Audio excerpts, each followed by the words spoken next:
Commander Jake Harrison stood at the big window of the space station looking out at the stars. He watched the last human ship disappear into the dark, empty space beyond where any alien had ever traveled.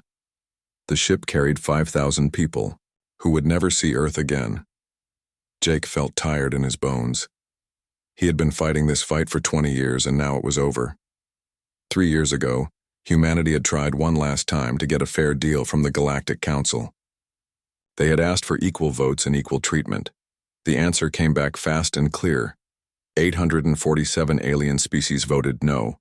Only one species voted yes, and that was humanity voting for itself. The message was simple. Humans were not wanted as equals in this galaxy. Jake remembered the day it all went wrong. It started on Kepler 7 when the blue people called the Dalari were dying. Their water was turning to poison, and their air was getting thick and bad. Billions of them were going to die in a few months. The Galactic Council met for weeks talking about what to do, but they could not agree on anything. Some species wanted to help, but others said it cost too much money. Some said the Dalari should have been more careful with their world.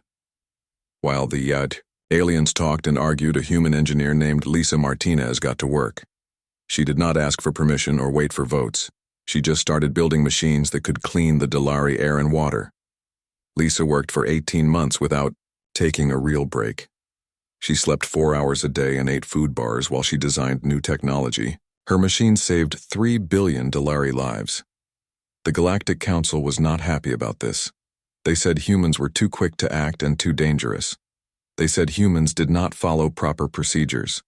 They made new rules that said humans could not travel freely in space anymore. They said humans could not trade with most alien species. They said humans were troublemakers who needed to be controlled. Admiral Paul Carter was humanity's top diplomat. He was a calm man who had spent 30 years trying to make peace between different species. When he heard about the new rules, he just nodded his head slowly. He walked into the great hall where all the alien ambassadors were sitting in their fancy chairs. The hall was huge and filled with the sounds of hundreds of different alien languages being translated into each other. Paul walked to the center of the hall and waited for quiet. When all the aliens stopped talking, he spoke in a clear voice that carried to every corner of the room. He said that humanity was done. He said they would not beg anymore or try to prove they belonged. He said humans would leave and never come back. He said they would defend themselves if attacked, but they would not help anyone else ever again. The alien ambassadors started talking all at once. Some laughed and said good riddance. Others looked worried but did not speak up. The Dalari ambassador tried to say something, but Paul was already walking away. He had said everything he needed to say.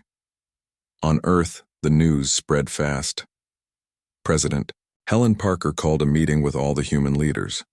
They met in a simple room with just a table and chairs. No fancy decorations or alien technology. Helen was a small woman with gray hair, but when she spoke, everyone listened. She said, the vote was clear and final. Humanity would pack up and leave. General Rick Stone was not happy about running away. He was a big man with scars on his hands from old battles. He had fought aliens and pirates and monsters from dark planets. He said humans had a duty to protect innocent people. He said they could not just abandon everyone who needed help. Helen looked at him with sad eyes. She said the galaxy had made its choice and now humans had to make theirs. She said they had tried for 50 years to be good neighbors, and it was not enough. She said it was time to find a new home where humans could live in peace. The evacuation took 2 years. Humans packed up everything they could carry and destroyed everything they could not. They deleted their medical databases and locked their technology behind codes no alien could break. They took apart their space stations and moved their colonies beyond the edge of known space. Jake Harrison was one of the last humans to leave. He stayed to make sure every human who wanted to go got safely away. He watched families cry as they left homes they had built with their own hands. He watched scientists pack up research that could have helped the whole galaxy. He watched soldiers who had fought to protect alien worlds turn in their weapons and walk away. The hardest part was watching the young humans who had never known any other life. They had grown up thinking they were part of something bigger. They had alien friends and alien teachers. They spoke alien languages and knew alien customs. Now they had to learn that none of it mattered because they were human, and humans were not welcome. Some aliens tried to stop the evacuation. They said humans were being dramatic and childish. They said humans should stay and follow the new rules. They promised that things would get better in time. But humans had heard these promises before and they knew better now. As Jake prepared to leave on the very last ship, he got a message from Lisa Martinez. She was already light years away working on a new project in human space. She said she was building machines that could terraform dead planets and make them perfect for human life. She said she was not angry anymore. She said she was excited to see what humans could build when they did not have to worry about alien politics and alien rules. Jake looked one last time at the empty space station and the Earth growing small behind them. He thought about all the good times and all the bad times. He thought about the friends they were leaving behind and the enemies who would be happy to see them go. Then he turned away from the window and walked toward the future. Humanity was done looking back. Captain Ben Rogers was drinking coffee in his small cabin when the emergency message came through. The coffee was real Earth coffee, not the fake stuff they used to trade with aliens. It tasted like home and memories. Ben had been away from known space for 6 months now, exploring new worlds that no alien had ever seen. His ship, the New Horizon, was fast and quiet and carried 200 humans who were looking for a place to build something new. The message was not meant for him. It was a general broadcast from the Talin Republic asking for help. Ben knew the Talin well. They were small gray people who never hurt anyone. They grew the best food in the galaxy and shared it freely with anyone who was hungry. They had no weapons and no army because they believed all thinking beings were basically good. The Vrex Empire did not think the Talin were good. The Vrex were big lizard people with sharp teeth and faster ships. They had been wanting Talin farming worlds for years but had never attacked because they knew humans would come to help. Humans always came to help the Talin. It was just something everyone expected. But humans were gone now, and the Vrex remembered this fact very well. Ben listened to the scared voices coming from Talin space. They were begging for help in their soft musical language. They said Vrex ships were coming and they had nowhere to run. They said their children were hiding in underground tunnels.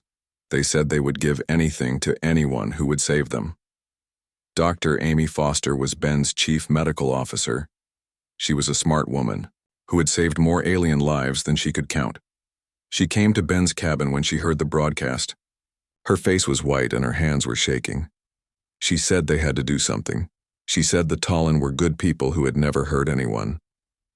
Ben looked at his star charts. His ship could reach Talin space in 4 days if they pushed the engines hard. They had good weapons and shields. They could probably save a few million Talin before the Vrex took over completely. Amy begged him to give the order. Instead, Ben called his engineer Tony Blake to the cabin. Tony was a quiet man who could fix anything and never complained about working long hours. Ben told Tony to shut down all the communication equipment. Tony looked confused, but he followed orders. The voices from Talin space went quiet. Amy could not believe what Ben was doing. She said they had a duty to help innocent people. She said humans were supposed to be better than this. She said they could not just ignore genocide happening right in front of them. Ben poured himself more coffee and looked out the small window at the stars. He said humans had been helping for 50 years, and where did it get them? He said every time humans saved someone, the galaxy found a way to blame them for it. He said the Galactic Council had made it very clear that human help was not wanted. Amy argued that the Talin had always been good to humans. She said they had voted for human equality in the council. She said they deserved better than abandonment. Ben agreed that the Talin were good people. He said it was sad what was happening to them. He said he felt bad about not helping. But he also said feelings did not change facts. The facts were simple. Humanity had tried to be part of galactic civilization and been rejected. The galaxy wanted to handle its own problems without human interference. Now they were getting their wish. Back on Earth, President Helen Parker was having the same argument with her own people. General Rick Stone came to her office every day asking for permission to send ships to help the Talin. Marine Colonel Chris Evans said his troops were ready to deploy at a moment's notice.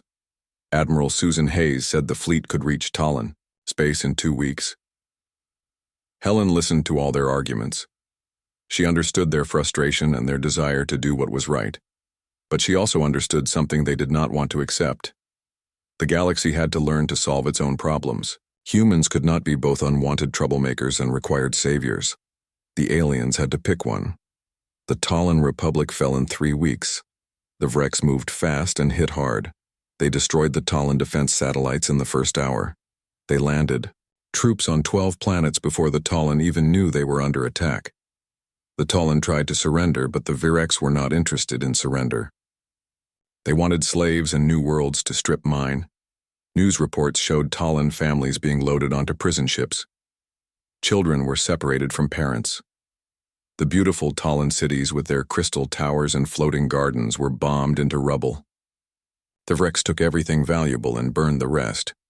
The Galactic Council met in emergency session. Ambassador after ambassador stood up to condemn Vrex aggression.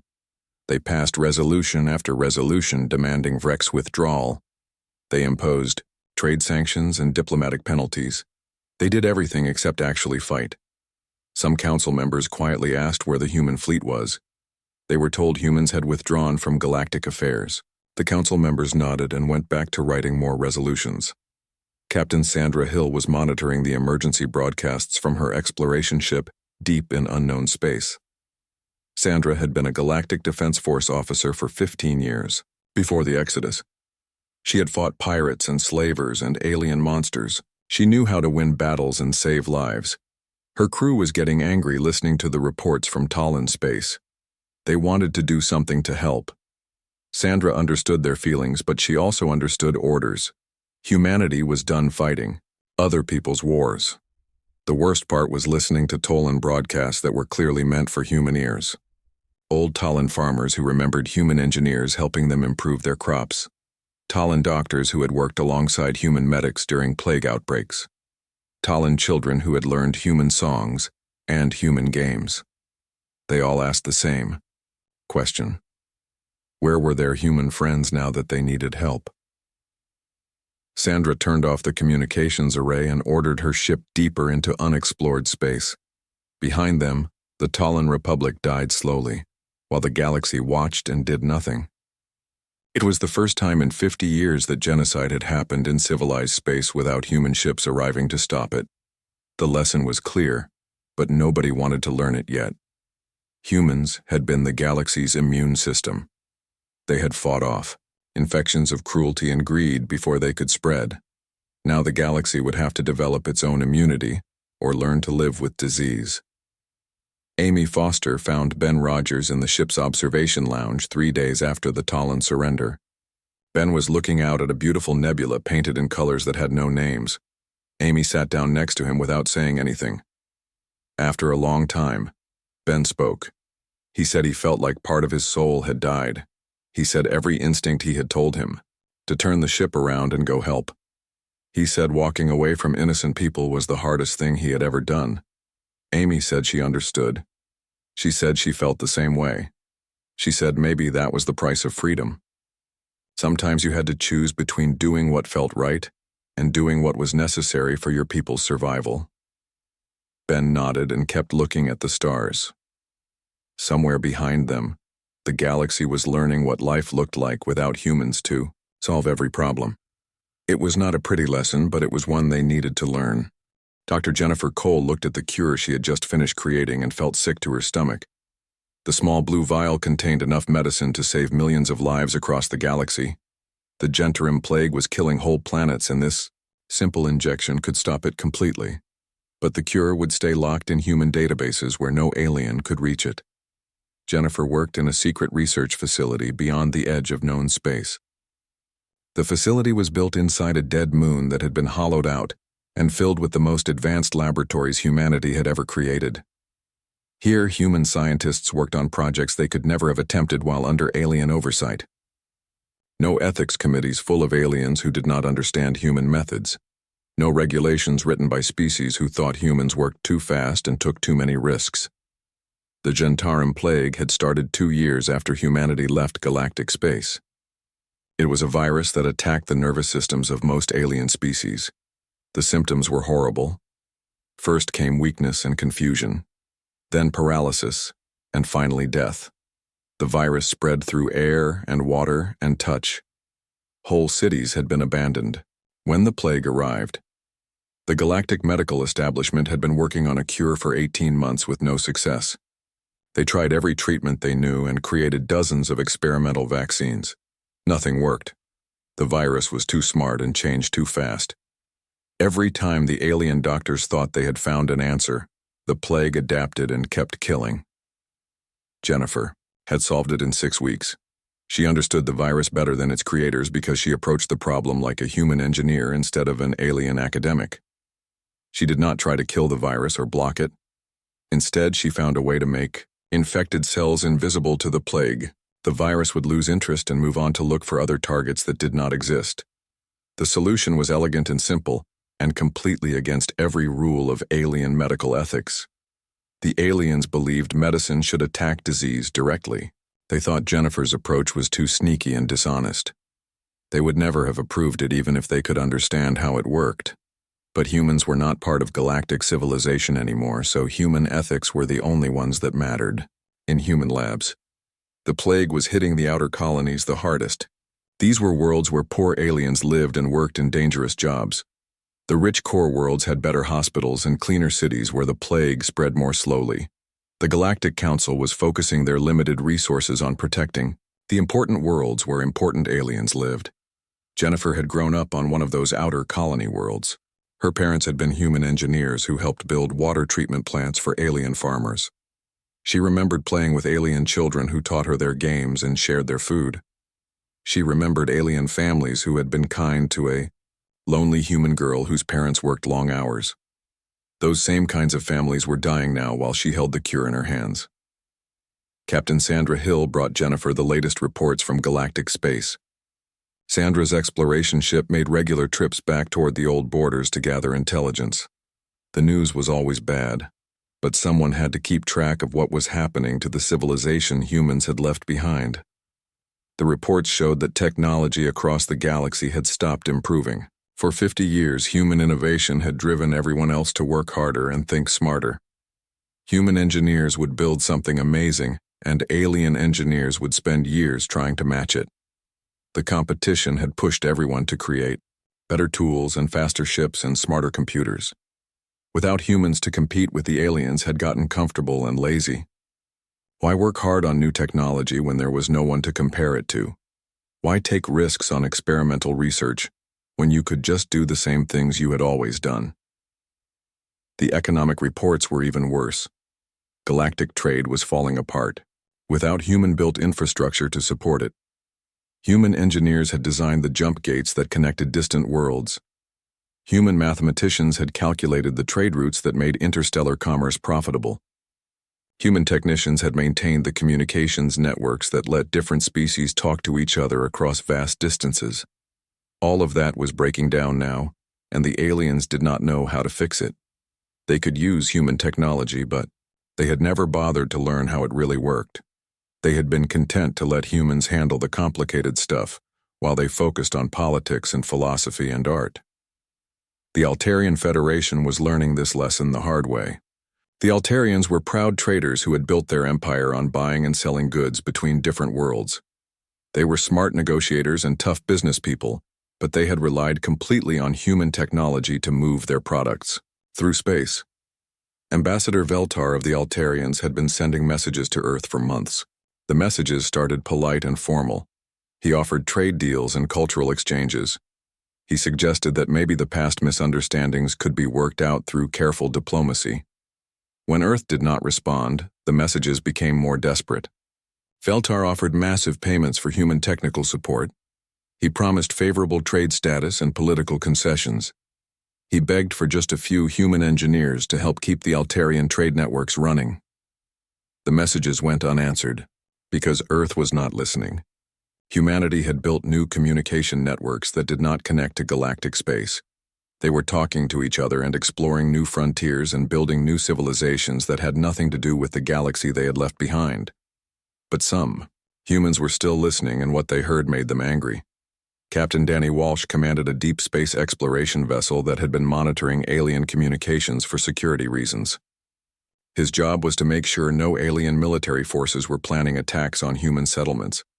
Danny and his crew had to listen to reports about the plague and the economic collapse and the growing chaos in civilized space. They heard alien leaders making speeches about how temporary setbacks would soon be overcome. They heard alien citizens asking why their governments could not solve problems that had once been handled easily. Most painful of all, they heard the questions that no alien wanted to ask out loud. Where were the humans when they were needed most? Why had humans abandoned the galaxy right when their help was most important? Had humans planned this revenge from the beginning? Danny's chief science officer was a woman named Patricia King, who had once worked in alien hospitals saving lives and teaching alien doctors human medical techniques. Patricia listened to reports about the plague and had to leave the room. She could not stand hearing about preventable deaths when she knew humans could stop the dying with a single announcement. Danny found Patricia crying in the ship's medical bay. She said she had become a doctor to save lives, not to watch people die for political reasons. She said the oath she had taken said she would help anyone who needed healing regardless of their species or politics or past actions. Danny understood her feelings because he shared them. But he also understood something Patricia was trying not to think about. The galaxy had made its choice when it rejected human participation in civilization. Actions had consequences, and those consequences could not be avoided just because they turned out to be unpleasant. The hardest part was knowing that some of the aliens who were suffering now had been friends to humanity. The Delari, whose homeworld had been saved by Lisa Martinez, were dying of plague on their colony worlds. Talin refugees who had escaped Breck slavery were dying in refugee camps that had no medicine and no hope. But for every good alien who was suffering, there were dozens of others who had cheered when humans were forced to leave. The same Galactic Council members who were now struggling with problems they could not solve had voted overwhelmingly to restrict human freedom and human participation in their society. Patricia King finally stopped crying and looked at Danny with red eyes. She said she understood why they could not help, but she would never stop feeling guilty about it. She said the right choice and the necessary choice were not always the same thing. Danny agreed. He said humans were learning to live with difficult choices now that they were free to make their own decisions. He said freedom always came with a price, and usually other people ended up paying part of that price, whether they deserved it or not. In her laboratory beyond galactic space, Jennifer Cole sealed the plague cure in a secure vault and walked away. The cure would stay there until humanity decided what to do with it. Maybe someday they would share it freely with anyone who needed it. Maybe they would trade it for things humanity needed. Maybe they would just keep it as a reminder of what they could accomplish when they were free to work without interference. For now, it was enough to know that humans could solve problems the galaxy could not handle. It was enough to know they had made the right choice when they walked away from people who did not value their contributions. It was enough to be free. Chancellor Morden stood in the great broadcasting chamber of the Galactic Council building and prepared to do the hardest thing he had ever done. Outside the windows, he could see Vrex warships moving closer to the capital planet. Inside the chamber, hundreds of cameras and recording devices waited to carry his words to every corner of galactic space. Morden was an old alien with purple skin and forearms who had spent 40 years in galactic politics. He had always been proud and stubborn and sure that he knew what was best for civilization. He had voted against human equality because he believed humans were too aggressive and too unpredictable. He had supported the restrictions on human freedom because he thought humans needed to be controlled. Now he was about to apologize for all of it and beg the humans to save everyone from the consequences of his decisions. The broadcast began, and Morden looked directly into the main camera. His voice was steady, but his hands were shaking as he spoke to the galaxy and to the humans who might be listening somewhere beyond the edge of known space. He said the Galactic Council had made a terrible mistake. He said humans had been treated unfairly and ungratefully despite their many contributions to galactic peace and prosperity. He said the Council had been wrong to restrict human freedom and wrong to deny human equality. He said he personally was sorry for every vote he had cast against human interests. Then he begged. He begged humans to return and help defend the galaxy against Vrex aggression. He begged them to forgive the past and think about the innocent people who were about to suffer. He begged them to be the heroes they had always been and save civilization. One more time. The message was broadcast on every frequency and sent toward every part of space where humans might be hiding. It was translated into human languages and repeated over and over for days. Morden waited for a response that would save his people and his civilization. The response came from Captain Danny Walsh aboard a human deep space vessel called the Far Horizon. Danny was monitoring alien communications as part of his mission to watch for threats to human territory. His message was broadcast on the same frequencies the galaxy had used to beg for help. Danny's voice was calm and professional as he acknowledged receipt of the galaxy's apology. He said humans understood the difficult position the galaxy was facing. He said humans bore no ill will toward any alien species and wished them well in their struggle against aggression. Then came the words that shattered every hope the aliens had held on to. Danny said humanity had found peace in isolation and intended to keep that peace. He said humans were no longer part of galactic civilization and had no intention of returning to it. He said the galaxy would need to solve its own problems using its own resources. The message was polite and respectful and completely final. Humans were not angry anymore. They were not looking for revenge or demanding payment for past wrongs. They had simply moved on to something better than the galaxy could offer. Morden listened to the message and felt something break inside his chest. He had expected anger that could be negotiated with, or pride that could be appealed to. He had not expected indifference. Humans did not hate the galaxy anymore. They just did not care what happened to it. The Vrex attack on the capital began 2 hours later. Morden died when the council building was destroyed by orbital bombardment. His last thoughts were about the humans who could have saved him, but chose not to. But not all humans had moved beyond caring. Dr. Patricia King had been listening to the emergency broadcasts from galactic space and could not stand the suffering anymore. She was a doctor, and her oath was to heal anyone who needed healing regardless of politics or species or past grievances. Patricia took her medical ship and a volunteer crew into the war zone without permission from human authorities. She found refugee camps full of alien civilians who had fled the fighting, children with burns and broken bones, elderly aliens dying of treatable diseases, pregnant mothers giving birth in dirty shelters with no medical care. Patricia and her team worked for weeks treating everyone they could reach. They performed surgery in bombed-out hospitals and delivered medicine to refugee camps and taught alien medics how to treat wounds they had never seen before. They saved thousands of lives and asked for nothing in return. But Patricia would not share human medical technology or participate in military operations. When alien officers begged her to treat their wounded soldiers, she refused. When alien scientists asked for copies of human medical databases, she said no. She would heal the innocent, but she would not help the military forces that had created this disaster through their own incompetence. Other human ships began appearing at the edges of the war zone. Captain Ben Rogers brought his exploration vessel to evacuate alien civilians from planets about to be overrun. Engineer Tony Blake used his construction ship to build temporary shelters for refugees. Lieutenant Colonel Chris Evans led a small fleet that rescued alien survivors from destroyed space stations, but none of them fought the Vrex or provided military assistance to alien forces. They saved innocents and left the fighting to the people, who had insisted they could handle their own problems. The galaxy began to understand that this was not punishment.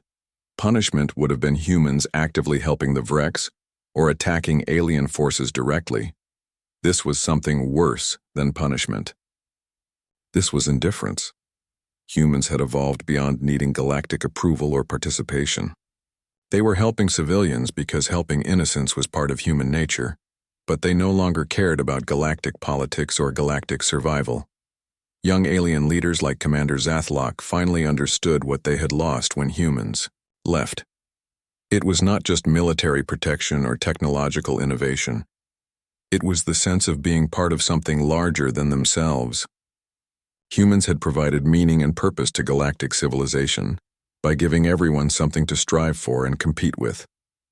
Without humans to challenge them, aliens had become complacent and lazy. Without humans to learn from, they had stopped trying to improve themselves. Without humans to protect them, they had forgotten how dangerous the universe really was. Zathlock managed to organize a coalition of surviving alien forces and mount some resistance to the Vrex invasion. The fighting was brutal and clumsy and wasteful, but it was the first time in galactic history that aliens had defended themselves without human help. They were learning hard lessons about the cost of freedom and the price of independence. The war lasted 3 years. Billions of aliens died and dozens of worlds were destroyed, but eventually the alien forces adapted and learned and started winning battles. They developed new tactics and new weapons and new forms of cooperation that did not depend on human leadership. When the Vrex were finally defeated, the galaxy was a very different place. The old council structure had collapsed and been replaced by smaller regional governments that were more responsive to local needs. Alien species that had never worked together before had formed new alliances based on shared struggles rather than shared enemies. Most importantly, aliens had learned to solve their own problems. It was painful and expensive, and slower than relying on human intervention, but it was theirs. They owned their victories and their failures in a way they never had when humans were doing the hard work for them. Lieutenant Colonel Chris Evans was an old man now living on a human colony world beyond the galactic rim. His granddaughter Kate was playing in the garden of their small house when she asked him about the stories she had heard about the old galaxy and the aliens humans used to help. Chris watched the girl play with toys her grandfather had carved from wood that grew on a world no alien had ever seen. He told her about the galaxy humans had left behind and the civilization they had helped build and protect for 50 years. He told her about friends they had made, and enemies they had defeated, and lives they had saved. Kate asked if humans would ever go back to help the aliens again. Chris smiled and said the aliens were doing fine now without human help. He said they had learned to take care of themselves and solve their own problems. He said maybe that was better than being protected by someone else all the time. The little girl asked if that meant humans had been wrong to leave. Chris thought about that question for a long time while he watched the sun set over mountains that had never known war or politics or the complicated burden of being responsible for other people's survival. Finally, he said, humans had not been wrong to leave, and aliens had not been wrong to let them go. He said sometimes people needed to be apart before they could learn to be together as equals. He said maybe someday humans and aliens would meet again as friends instead of protectors and protected. But that was a story for another generation to write. For now, it was enough that humans had found peace and aliens had found independence. It was enough that both sides had learned they could survive without each other. It was enough that the galaxy had finally grown up. Admiral Susan Hayes was eating breakfast when the emergency alert came through her personal communication device. She was on a human colony world called Haven, eating real eggs and real bacon while watching the sunrise over mountains that had never known war. The alert was marked with the highest security codes and came from Captain Sandra Hill's intelligence ship at the edge of galactic space. The message was simple and terrifying. The Vrex Empire had built the largest war fleet in galactic history, and they were moving toward the core worlds. 12 major planets were about to be attacked at the same time. The Galactic Defense Force was outnumbered 3-1 and positioned badly. The heart of galactic civilization was about to be ripped out. Susan finished her breakfast slowly because there was no point in hurrying. This was not her problem anymore. She had been relieved of duty 3 years ago when humanity pulled out of the galactic military structure. Her ships and her crew and her expertise were all devoted to protecting human space now. The galaxy would have to protect itself, but she kept reading the intelligence report because it was her job to understand threats that might someday reach human territory. The Vrex had been building ships and training soldiers for 4 years. They had been planning this invasion since before humanity left galactic space. The only thing that had stopped them earlier was fear of human retaliation. Now there was nothing to fear. Humans were gone, and the Galactic Defense Force was a joke without human officers to lead it and human technology to support it. The Vrex had waited patiently for their chance, and now that chance had come. The attack began 6 hours later. Vrex fleets appeared simultaneously in 12 different star systems using jump technology that should not have existed. The aliens had been so busy arguing about politics, that they had missed the fact that the Vrex had somehow developed faster than light travel that was better than anything the galaxy had seen before. The first planet to fall was Zentara Prime. It was a beautiful world covered with crystal cities and floating gardens where the best alien artists and philosophers lived. The Vrex bombardment turned those crystal cities into smoking craters in less than an hour. 5 billion aliens died before they even knew they were under attack. Admiral Susan Hayes watched the reports coming from galactic space and felt sick. She had visited Zentara Prime many times when she was still part of the galactic military. She had friends there. She had attended concerts and art exhibitions and philosophical debates in those crystal cities that were now nothing but melted glass and ash. Her aide, Captain Ben Rogers, brought her more reports as they came in. Ben had been her intelligence officer for 10 years, and he knew how to read between the lines of alien military communications. The news was all bad. The Galactic Defense Force was falling apart. Ships were retreating without orders. Entire fleets were surrendering rather than face Vrex firepower. The problem was not just numbers or technology. The problem was leadership. For 50 years, human officers had commanded the most important battles and made the hardest decisions. Aliens were good at following orders and managing logistics, but they had never learned how to think like warriors when everything was falling. Apart, Susan could have fixed the problem in a few days. She knew the alien officers and their strengths and weaknesses. She knew which ones were brave and which ones were smart, and which ones could be trusted to hold the line when things got desperate. She could have reorganized the entire defense force and given them a real chance to win. Instead, she turned off her communication device and went for a walk in the mountains. The air was clean and the sky was blue and no one was shooting at her. It was a good day to be free. But freedom did not mean she could stop caring about innocent people who were about to die. Susan had spent her whole adult life protecting others, and those instincts did not just disappear because she had new orders. She found herself thinking about alien families hiding in bunkers, while Vrex soldiers hunted them through the ruins of their cities. The worst part was knowing that some aliens had seen this coming. Young officers like Commander Zathlock of the Planetary Defense Corps had been studying human military records and trying to understand how humans had kept the peace for so long. They had figured out that human protection was the only thing standing between civilized space and chaos. Zathlock had written reports warning that the Vrex were preparing for war. He had begged the Galactic Council to rebuild their military and train new officers and develop better weapons. The Council had ignored him because he was young, and because his ideas sounded too much like human militarism. Now Zathlock was fighting, a losing battle with inadequate ships and inexperienced crews, while the politicians who had ignored his warnings hid in bunkers on the core worlds. He was learning the difference between theoretical knowledge and practical experience. He knew what humans would have done in his situation, but he did not know how to do it himself. The intelligence reports showed Vrex forces closing on the galactic capital. The great city planet of Nexus Central, where the Galactic Council met, was only days away from invasion. Billions of aliens from hundreds of different species lived there in massive towers that reached into space. It was the political and cultural heart of galactic civilization. It was also completely defenseless. The Council had always assumed that no one would dare attack the capital, because human fleets would arrive within hours to destroy any aggressor. They had never bothered to build real defenses because they had never needed them.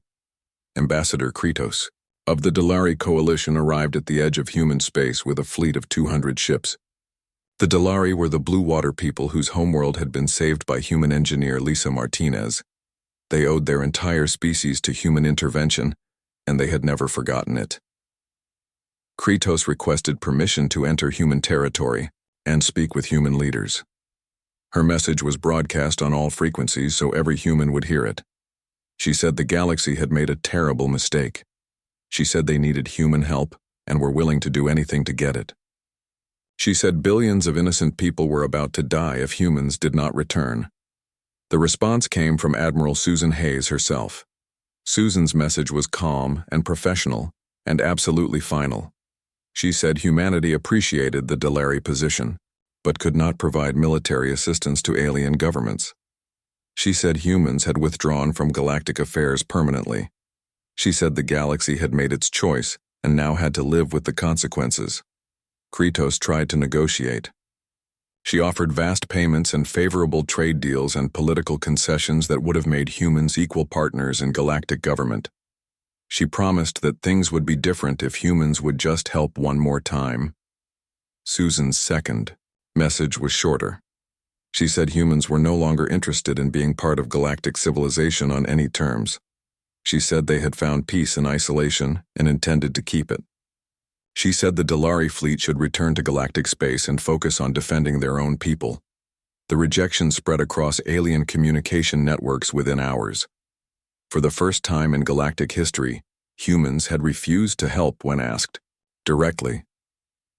The implications were staggering. If humans would not help the Dalari who had always been their friends, then they would not help anyone. Young aliens like Commander Zathlock began studying human history more carefully. They found records of 847 major conflicts that humans had prevented or ended. They found evidence of 23 genocides that humans had stopped before they could spread. They found documentation of 156 natural disasters where human aid had saved millions of lives. The numbers were shocking. For 50 years, humans had been the galaxy's safety net, and no one had bothered to keep track of how often that net was used. Every species had dozens of examples of times when human intervention had saved them from disaster. Every world had stories of human heroes who had arrived at the last moment to turn defeat into victory. The data started spreading through social networks and underground news channels. Young aliens shared the information with each other and asked uncomfortable questions. Why had their leaders treated humans so badly when humans had done so much good? Why had the Galactic Council voted to restrict the very people who kept everyone safe? Protests started on dozens of worlds.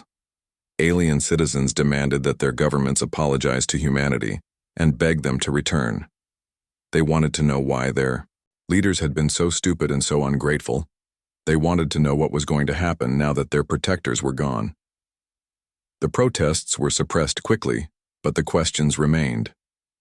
Chancellor Morden of the Galactic Council found himself facing angry crowds every time he appeared in public. His approval ratings collapsed as more aliens learned about humanity's hidden contributions to galactic stability. But approval ratings did not matter when Vrex fleets were only hours away from the capital.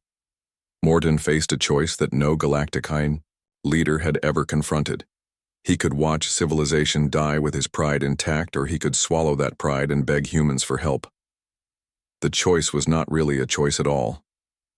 As Vrex ships appeared on the edge of the capital system, Morden prepared to do something no alien leader had done in 50 years. He was going to admit that the galaxy needed humanity more than humanity needed the galaxy.